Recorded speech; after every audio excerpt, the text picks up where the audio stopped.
80s के दौर में भी ऐसा था कि अगर MA इंग्लिश, MA इकोनॉमिक्स कर लेता था तो डेफिनेट उसकी जॉब लग जाती।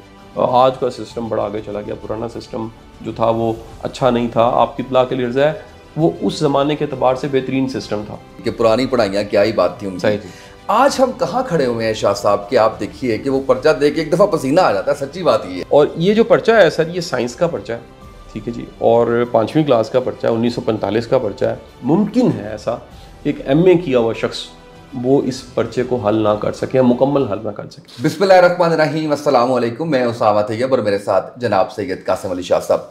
शाह साहब, आज गुफ्तगू के दौरान जब आपने आज के टॉपिक पे गुफ्तगू हुई, आपने बताया तो थोड़ा सा यादों की एक रील चली और थोड़ी सी एक कड़ियाँ मिली, तो मुझे बचपन का वो फिक्रा याद आ गया। फ़लाँ ने BA किया हुआ है अच्छे वक्तों का, मैट्रिक किया हुआ है अच्छे वक्तों का, आज का नहीं है। हमें ये सुनने को मिलता था उनकी अंग्रेज़ी आपसे बड़ी अच्छी है, उनका नॉलेज बड़ा अच्छा है। अच्छा, वो अब जो आपने टॉपिक बताया कि 1945 का पर्चा, इम्तिहानी पर्चा, बड़ा वायरल हुआ सोशल मीडिया पे, लोगों ने इसके ऊपर बात की। तो मैं आपसे जानना ये चाह रहा हूँ कि एक तो वो बात हकीकत नज़र आ गई कि पुरानी पढ़ाइयाँ क्या ही बात थी उनकी। आज हम कहाँ खड़े हुए हैं शाह साहब कि आप देखिए कि वो पर्चा देख के एक दफ़ा पसीना आ जाता है, सच्ची बात ये है। ठीक बात है। 5वीं क्लास का वो पर्चा है और आप देखें कि मेरे ख्याल है कि मास्टर्स के स्टूडेंट के लिए भी मुश्किल होगा। इस पे थोड़ा सा उसामा साहब बहुत बहुत शुक्रिया। देखें, मैं कुछ ऑब्जर्वेशंस ऐसी हैं, वो तमाम के तमाम लोग जो थोड़े से पुराने हैं हमारी तरह, पुराने से मुराद ये है कि जिन्होंने 90s तक कुछ देखा है, और उनकी ऑब्जर्वेशन भी यही होगी। घरों के बाहर जो नाम थी, नेम प्लेट, उसके नीचे BA लिखा होता था, उसके नीचे MA लिखा होता था। यानी लोग अपनी BA और MA की क्वालिफ़िकेशन को वो अपने नाम के साथ लिखते थे, क्योंकि MA BA थे बड़े थोड़े। यानी MA मेरा एक ख्याल ये है, जो मुझे कोई मेरा याददाश्त काम करे या सुना है जो मैंने, 80s के दौर में भी ऐसा था कि अगर MA इंग्लिश, MA इकोनॉमिक्स को कर लेता था तो डेफिनेट उसकी जॉब लग जाती थी। यानी ये कोई दूसरी राय नहीं है कि उसकी जॉब ना लगे, उसकी जॉब लग जाती थी। वो कम से कम इतना बासलाहियत ज़रूर होता था कि वो लिख सकता था, वो सोच सकता था, वो बोल सकता था, वो कह सकता था। क्वालिटी ऑफ एजुकेशन ये थी। अब वक्त के साथ साथ क्या हुआ सर, इस वक्त की जो हालत है वो ये उसामा साहब कि अगर आप बच्चों के CVs उठा के देखें तो आपको उनकी जो डिग्रीज़ हैं वो BS किया है, MS किया है, MBA किया है, MPhil किया हुआ है, PhDs की हुई हैं, लेकिन जिसे काबिलियत कहते हैं कॉमास में, वो उनके पास नहीं है। अब वो काबिलियत क्या है, मैं आज रियल पर्पस ऑफ एजुकेशन को भी डिस्कस करूंगा जी, लेकिन आपको ये बताता चलूं कि ये जो पेपर वायरल हुआ है, जैसा उसामा साहब ने कहा, मैं भी ये दावा करता हूं कि आज का MA पास जो शख्स है, मुमकिन है, मैं सबकी बात तो नहीं कर रहा, मुमकिन है ऐसा एक MA किया हुआ शख्स वो इस पर्चे को हल ना कर सके या मुकम्मल हल ना कर सके, या वो कह दे जी आई एम सॉरी मुझे पता नहीं है। और ये जो पर्चा है सर, ये साइंस का पर्चा है, ठीक है जी, और 5वीं क्लास का पर्चा है, 1945 का पर्चा है। और ये वो दौर है जब आज़ादी अभी जो है 1947 को होनी थी, 2 साल बाद आज़ादी हुई है, उससे पहले का वक्त है। ये भी बताता चलूँ कि हमारे बड़े बूढ़ों ने, इसमें कोई दूसरी राय नहीं है, कि जो पुराना मैट्रिक था, मैं आज़ादी से पहले की बात कर रहा हूँ, पुराना मैट्रिक, उसकी अंग्रेज़ी MA अंग्रेज़ी से बेहतर थी।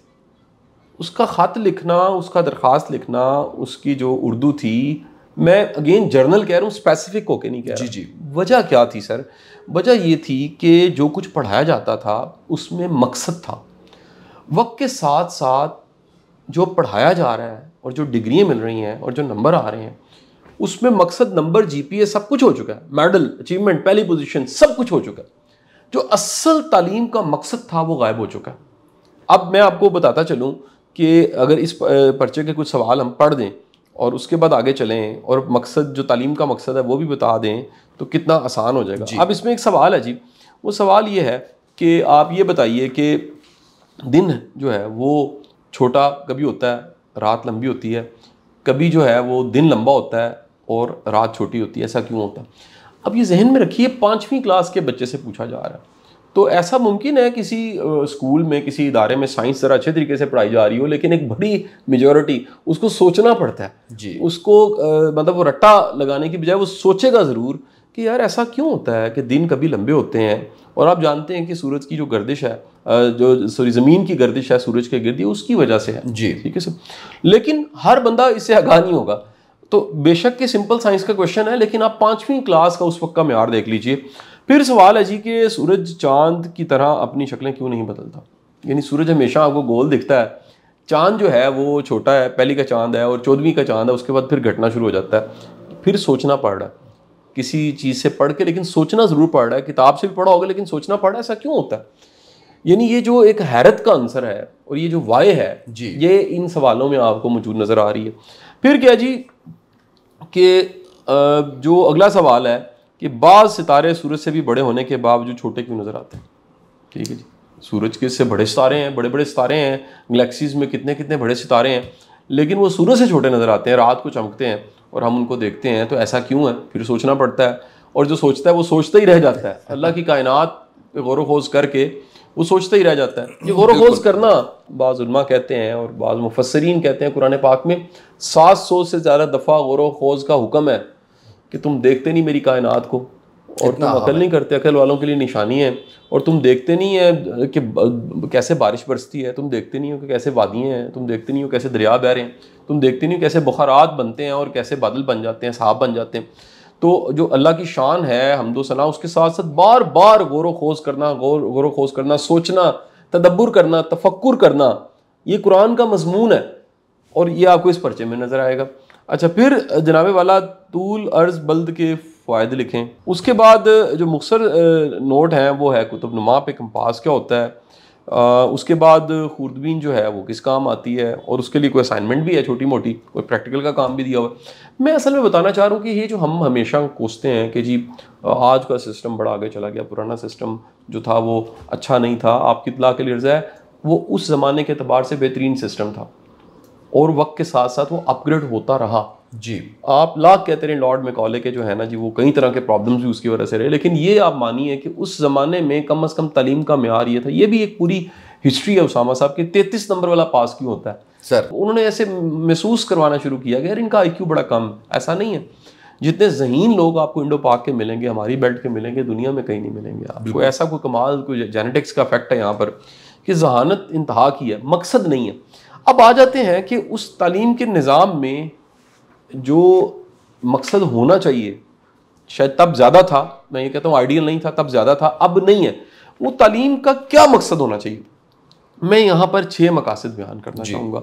और ये मैं समझ पाया हूँ बहुत से मुताले के बाद, एजुकेशन पे बहुत सी किताबें पढ़ने के बाद, 24 साल पढ़ाने के बाद मैं समझ पाया हूँ कि तालीम का पहला मकसद जो है वो है अवेयरनेस, शऊर, कि हम एक सोसाइटी के अंदर रहते हैं। इस सोसाइटी के साथ आपका जो कनेक्शन है, जो वास्ता है, जो राब्ता है, वो एक सबसे इम्पॉर्टेंट चीज़ है। यानी आप फ़र्द नहीं हैं, आप एक सोसाइटी है जिसमें मौजूद फ़र्द हैं। यानी आप इस सोसाइटी के साथ किसी न किसी शक्ल में जुड़े हुए। Number 2, get rid of suspicious beliefs. कितनी ऐसी चीज़ें जो लाइल्मी हैं, जहालतें हैं या बेवकूफ़ी हैं, तो अल्टीमेट आपने उन जहालतों को कहीं ना कहीं एड्रेस करना है और उनको जानना है हकीकत क्या है। ये जो हकीकत जानना है, बेशुमार जो आपकी फ़र्जी नज़रियात हैं, जहालत पे मबनी नज़रियात हैं, उनसे जान छुड़ाना तालीम का एक बहुत बड़ा मकसद है। फिर जनाबे वाला सबसे इम्पॉर्टेंट चीज़ है कि आप एक प्रोडक्टिव इंसान हो, वैल्यूएबल इंसान हो, आपकी कोई वर्थ हो, इस सोसाइटी में मौजूदगी जो है उससे को फ़र्क पड़ रहा हो, आपके यहाँ होने से फ़र्क पड़ रहा हो, दूसरों के लिए आप फ़ायदेमंद हो, सोसाइटी के लिए फ़ायदेमंद हो, मुल्क और माशरे के लिए फ़ायदेमंद हो। ये एक बड़ा अहम मकसद है। फिर जो बड़ा मकसद है, यानी मैं आपको बड़े बड़े मकासद बता रहा हूँ जो कलेक्टिव है। एक फ़र्द वाहिद पे भी आऊँगा कि उसे क्या करना चाहिए, क्या टारगेट्स रखने चाहिए, या वालदैन सुन रहे हैं उन्हें अपने बच्चों को क्या टारगेट्स देने चाहिए, या एक स्टूडेंट मुझे सुन रहा है तो उसे क्या टारगेट्स होने चाहिए, उस तरफ भी आऊँगा। अच्छा, फिर आ जाता है कि आपका एटीट्यूड अच्छा होना चाहिए। सही, यानी एप्टीट्यूड से ज़्यादा इंपॉर्टेंट चीज़ एटीट्यूड है, जो कि बदकिस्मती से यहाँ पढ़ने लिखने के बावजूद भी लोगों को छोटे छोटे काम नहीं आते। और वो जो एप्टीट्यूड है उस को हम इतना इनकरेज करते हैं नंबर को डिग्री की शक्ल में, रट्टे की शक्ल में, लेकिन भूल जाते हैं कि एटीट्यूड ज़िंदगी में, या इसे EQ कह लें, एक इमोशनल इंटेलिजेंस कह लें, उसका रोल बहुत ज़्यादा है कि आपको फ्लेक्सिबल होना चाहिए, आपको दरगुजर करना चाहिए, आपको माजरत करनी चाहिए, आपको रास्ता देना चाहिए, कोई रास्ता लेना आना चाहिए। उसके बाद जो नेक्स्ट चीज़ आ जाती है वो है सोसाइटी में पीस और हार्मनी बढ़ाना। ये कलेक्टिव मैं बता रहा हूँ, पढ़े लिखे लोग जो हैं उस सोसाइटी के पीस को, अमन को, और ये जो हम सारे मुख्तलिफ हैं, ये सर बड़ी एक इंपॉर्टेंट चीज़ है, ये मैसेज बड़ा इंपॉर्टेंट है। सब इंसान मुख्तलिफ है, हर एक का बैकग्राउंड मुख्तलिफ है, हर एक की एजुकेशन मुख्तलिफ है। हमें मार्जिन देना चाहिए, दूसरों को दरगुजर करके, माफ़ करके एक ऐसी सोसाइटी, अमन वाली सोसाइटी बनानी चाहिए जिसमें सब सलामत है। वहाँ साहब का जुमला है कि सब सलामत तो हम सलामत। अकेला इंसान नहीं जी सकता, सबके दम के साथ ही कायम है जी। फिर जनाबे वाला जो इम्पोर्टेंट चीज़ है वो है कि कामयाब होना चाहिए, एक कामयाबी होनी चाहिए, पर्सनल अचीवमेंट होनी चाहिए। ये एक कलेक्टिव मैंने बड़े बड़े गोल्स बताए हैं जो बड़े अरसे से मैं एजुकेशन के 3-4 बड़े मकासद में बयान कर रहा हूँ एक फ़र्द वाहिद के लिए। उसमें सबसे पहली चीज़ कॉन्फिडेंस है। अगर आप पढ़ लिख के आप में एतमाद नहीं है, और एतमाद आता है काम की महारत से। दूसरी चीज़ जो बड़ी इंपॉर्टेंट है वो ये है कि आप पढ़ने लिखने के बाद आप प्रोडक्टिव हों, फ़ायदेमंद हों, आप यानी कि कोई वैल्यू ऐड करने वाले हों। ठीक है जी। उसके बाद आ जाता है करैक्टर। आपका अगर किरदार अच्छा नहीं है तो कोई फ़ायदा नहीं है। उसके बाद बड़ी इंपॉर्टेंट चीज़ जो आ जाती है वो आ जाती है क्रिएटिविटी। आप अगर क्रिएटिव नहीं है, आप में जिद्दत नहीं है, आप कुछ नया नहीं सोच सकते तो फिर भी हासिल कोई नहीं। अब कंक्लूजन ऑफ स्टोरी ये सारी की सारी, ये तो पता नहीं कहाँ से किसी ने पुराने वर्कों में से जहाँ से कोई पेपर निकाल लिया 1945 का और हम सबको सोचने पे मजबूर किया कि 1945 में एजुकेशन सिस्टम ये था और ये पर्चे आते थे 5वीं जमात के और इस वक्त के हालात के।